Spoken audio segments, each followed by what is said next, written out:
Hey everybody, it's Tripl-L coming in with something a little bit different. We're going to be talking light novel rankings. Pretty much the light novel sales for this one is covering June 7th to June 13th. Some subscribers said they would be very interested in knowing how light novels are doing, and in this case, knowing how the light novel sales go kind of give us an idea of whether or not a series is going to get another season.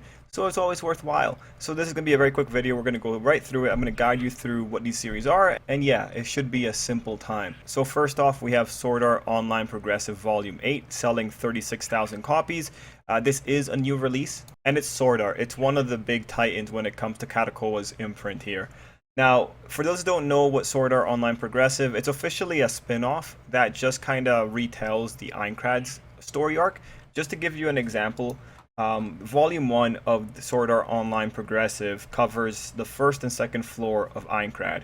So it's pretty much going back to the best part of Sword Art and just fleshing that part out more.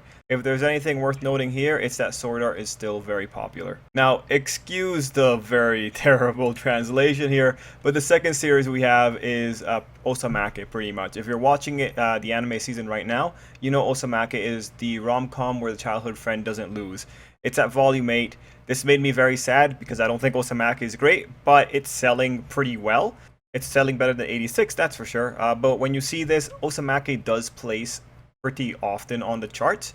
Osamake is probably going to end up getting a second season if it hasn't been announced already. Just thinking that we have 8 volumes of Osamake to still go through kind of makes me a little bit sad. But for the people that love Osamake, great.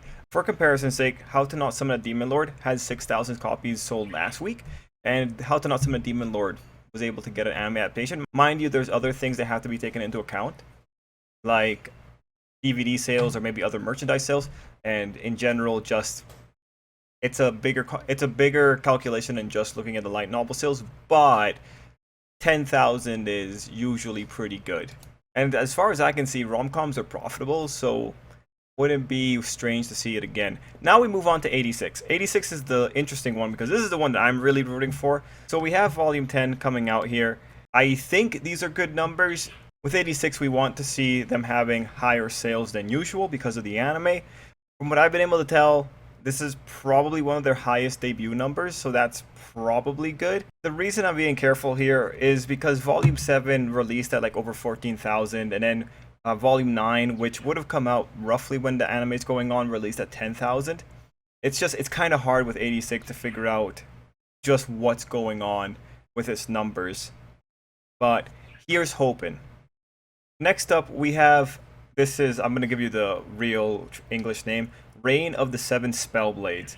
So this one does not have an anime. It's selling 9,000 copies. That's pretty good, I feel. And for anyone that wants to know, it is written by Bokuto Uno, and the series began publication on September 2018 by ASCII Media Works, and you can see Katakoa's here as well.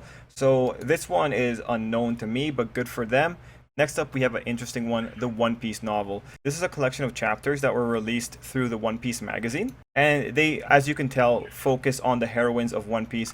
I was able to find short summaries of this. The novel includes things like Nami going out to buy new shoes. It has a chapter on Robin leaving from Baltigo with the Revolutionary Army, and I think it's pretty much telling the story of how she got to Sabaody, which is actually pretty interesting. It color me interested. We have a chapter about Vivi, and as you can see on the cover, Perona's there, and we end up having a chapter about Perona. And I'm looking at Perona's chapter. It does seem slice of lifey, but the Perona chapter has little interesting things like Zoro being prohibited from drinking until he learned how to use hockey. So it's really interesting, actually. I think I might check this out. I'm interested. I want to know what's going on there. But yeah, that's One Piece novel Heroines. It sold 7,000 copies. This is not its first week on the rankings. It was here last week as well, if I recall. Here it is. I believe it debuted at number 2, 14,000 copies. One thing to note is manga-based series. They sell a lot. Kimetsu no Yaiba and Jujutsu in particular have been selling quite a lot over the past year here. Next up is Higehiro's final volume. It debuted last week. It's still holding strong. A lot of series don't tend to stay on the charts very long unless you're like talking like something like Sword Art, or unless you have a situation where a series released in the middle of the week and so their sales kind of bleed through to the next week. Regardless, Higehiro's final volume I think is doing pretty well. If you want to know, for last week it did 22,000 copies, which is amazing. Okay, so now note we're going into number 7 here. We have taken a big dive into 4,000.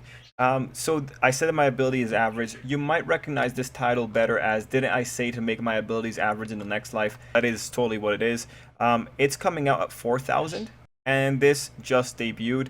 I don't know the exact release date for this one, so we'll have to wait till next week just to make sure that it's not in a situation where it released at the end of the week and that's why its sales are so low. Now here's an interesting little thing. We have Holo Regalia Corpse Reviver.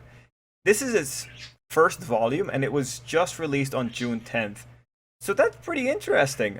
Give me the synopsis. The ruined world of Japan, the dragon-killing boy and the dragon girl meet in the ruined city of 23 words. As the last survivor was Japanese, it was the beginning of a battle to kill all 8 dragons and choose a new king of the world. Okay, sounds pretty edgy. Anyway, as you can see here, it's debuted with 4,000.